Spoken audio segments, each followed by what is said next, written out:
tragic new evidence disproves the official story that Natalie Wood's death was an accident. Other people could hear the cries. As he spoke, her husband's tale evolved. Not all bruises were in accordance with the timetable that had been provided.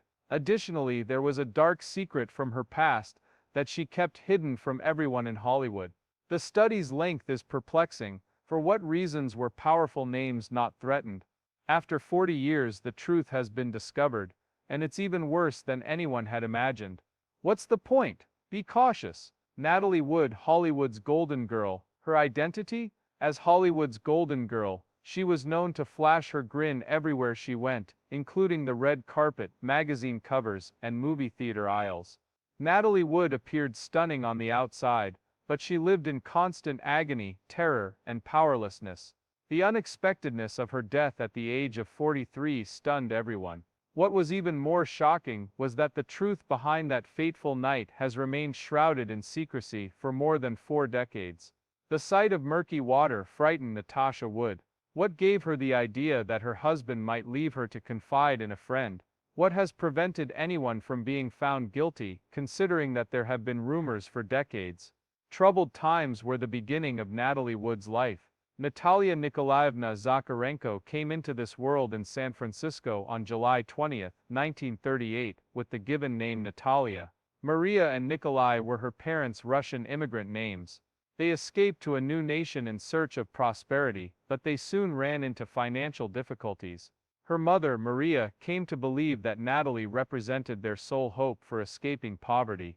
When Natalie was 4 years old, Maria encouraged her to pursue acting. Even though it's a demanding profession, she went from doing little parts to becoming a Hollywood child star quickly. It was an unpleasant beginning. Maria ripped a butterfly to shreds in front of Natalie, who was already upset because she couldn't cry when it was her turn on set. It may have looked nice on film, but that cruel moment changed Natalie's mother-daughter dynamic and her outlook on the workplace. Despite Natalie's many mental health issues, no one could deny her natural talent. She was more than just a pretty face on screen. Among Hollywood's many child stars, she stood out for her special ability to blend innocence with intense emotional energy. At the tender age of 8, she landed her breakout role as a perceptive and skeptical little girl who doubted Santa Claus in Miracle on 34th Street. The role launched a 20-year career for her, during which she became famous. However, everyone else could only perceive the cheerful, sunny exterior. The constant pressure to perform well, the long hours on set, and the difficulty of juggling school and fame were little known. As she grew older, Natalie strove to be more than her childhood stardom had allowed. Her breakout role was opposite James Dean in Rebel Without a Cause. At the tender age of 17, Natalie received an Academy Award nomination for her portrayal of Judy, the troubled adolescent navigating the complexities of love and isolation. A genuine artist, she had suddenly emerged from her role as a child actress. Her subsequent roles included a girl coping with mental illness and loss in Splendor in the Grass and a young Puerto Rican woman named Maria in West Side Story. In both roles, she proved once and for all that she is one of Hollywood's most versatile actors. Outside of Natalie, everyone thought she had it made: talent, stardom, fortune, and a film-worthy love story. The relationship between her and actor Robert Wagner was a major topic in the news. The promise she made to her mother when she was a little girl to marry him came true. Their wedding was hailed as a fairy tale come true, and Hollywood thought they were the most stunning couple ever.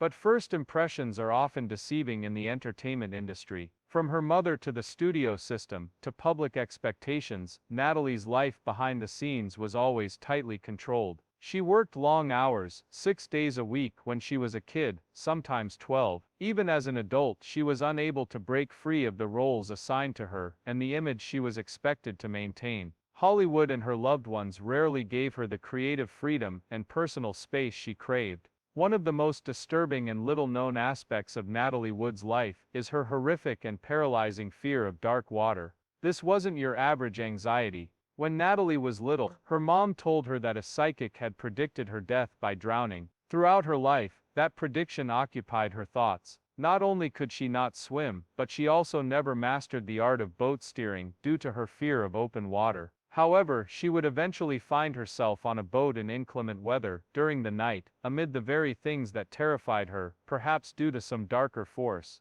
Revealed, what occurred in 2024 and 2025, according to new testimony. In the 40 years since Natalie Wood's death, many things have changed in the case. In the past year, 2 additional witnesses have spoken out, and their accounts are shocking. The night Natalie Wood went missing from the Splendor, witnesses claimed to have heard her pleading for rescue, while also hearing her beaten. When Natalie passed away, the man whose voice is among the most incredible new ones was just 17 years old. No one listened to or believed his tale for decades, even though he was a deckhand in the area. Finally, he raises his voice. He stated in his statement that he could still hear a woman sobbing in agony after overhearing a fight on the Splendor. He distinctly heard a scream for assistance, the sound of objects collapsing, and then an eerie silence. Undercover journalist Marty Rulli, who has spent years investigating Natalie Wood's murder, lends credence to these fresh assertions. The new book by Rulli, Natalie Wood and the Devil She Knew, is causing quite a stir among both the general public and the legal community.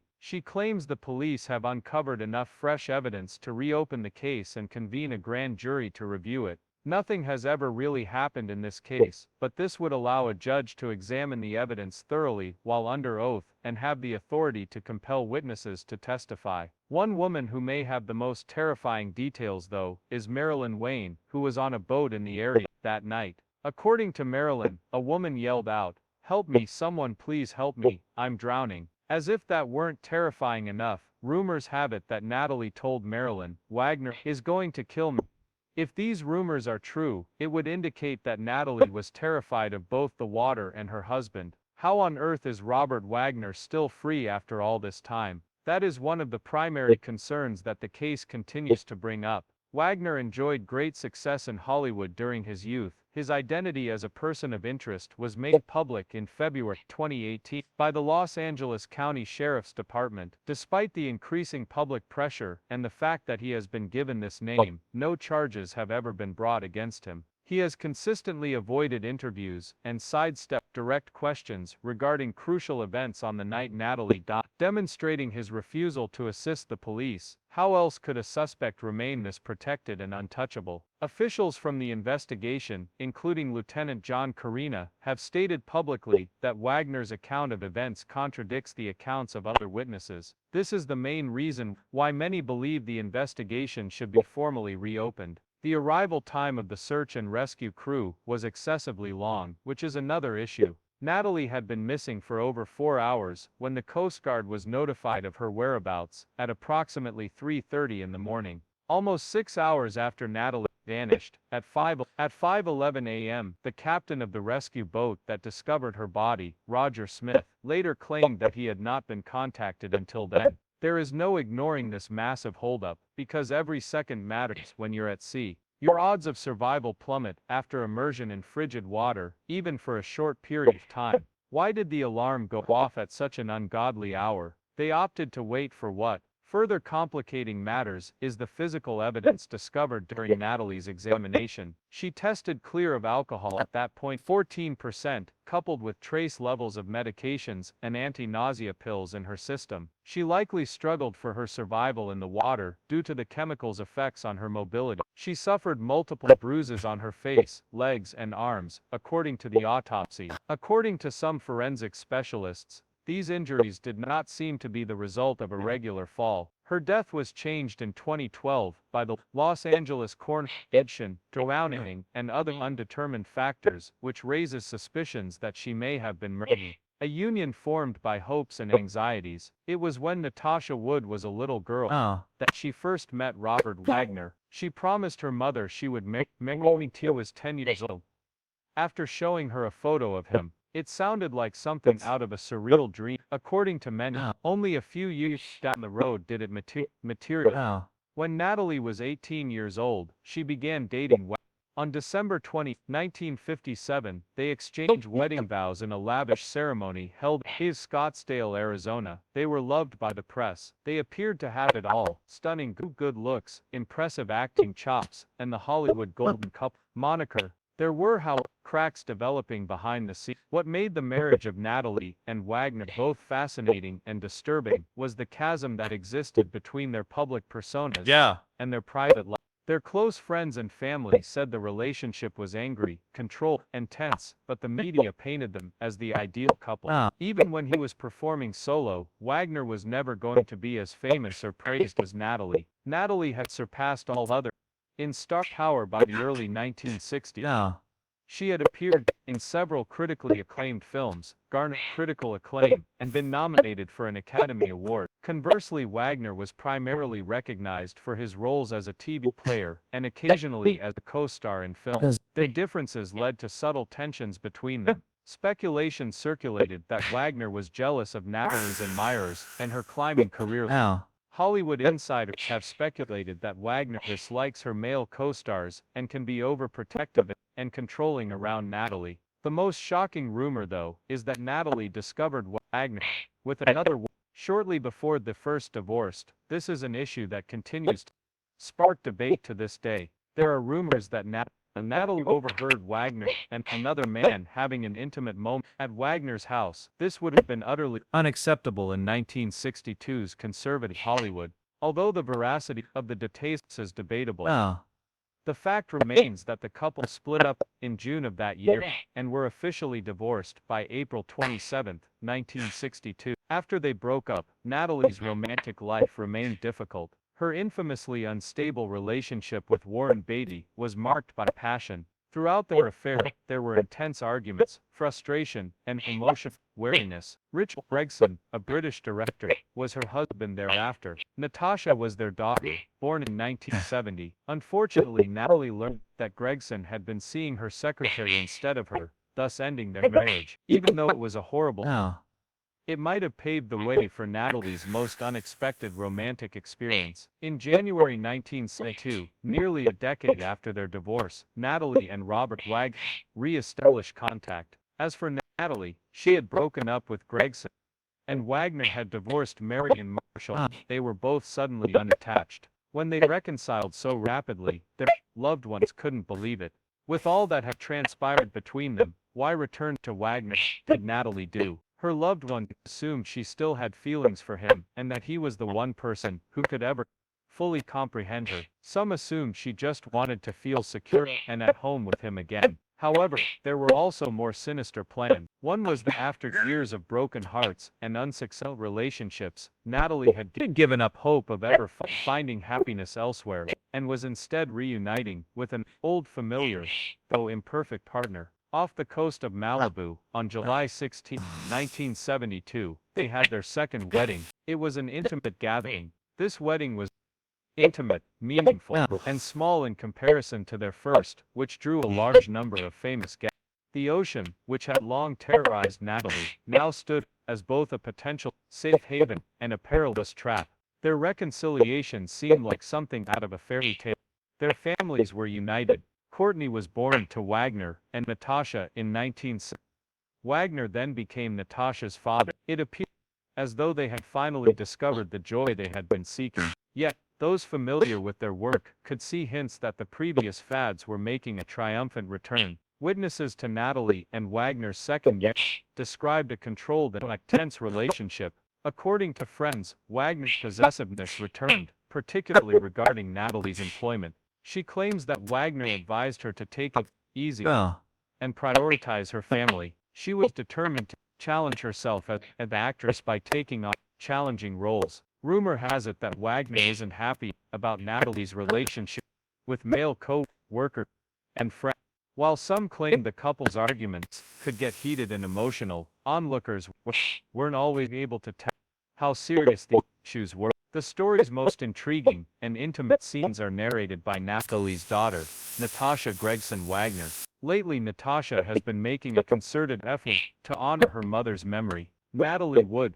What Remains Behind is the name of the HBO documentary she produced. In the documentary, Natasha opens up about her mother and her feelings toward Robert Wagner, her stepfather, who took over parenting responsibilities after her biological father abandoned his family. In Natasha's words, Wagner was a dedicated and caring father figure who stood by her side through thick and thin. Natasha herself has admitted that she has trouble making connections between the Wagner she knew as a loving family man and the man accused of being involved in her mother's death.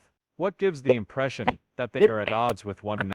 How can one man serve as both a caring father figure and an investigator into one of Hollywood's longest-running mysteries? As usual, there may be more layers to the truth than meet the eye. Some researchers in the fields of domestic violence and relationship contend that manipulated or emotionally damaging actions may not manifest externally in the same ways that they manifest internally. Those closest to the situation may fail to recognize the seriousness of the problem, or may come to accept particular behaviors as typical as time goes on. Natalie might have wished against hope that her marriage could survive, and that she and Wagner could have a secure, happy life together, regardless of how anxious or afraid she was. This begs the terrifying question: was Natalie's second marriage a second opportunity, or a perilous return to an unresolved relationship, fraught with hidden threats? What transpired in November 1981 can be better understood if we know the answer. Her death as a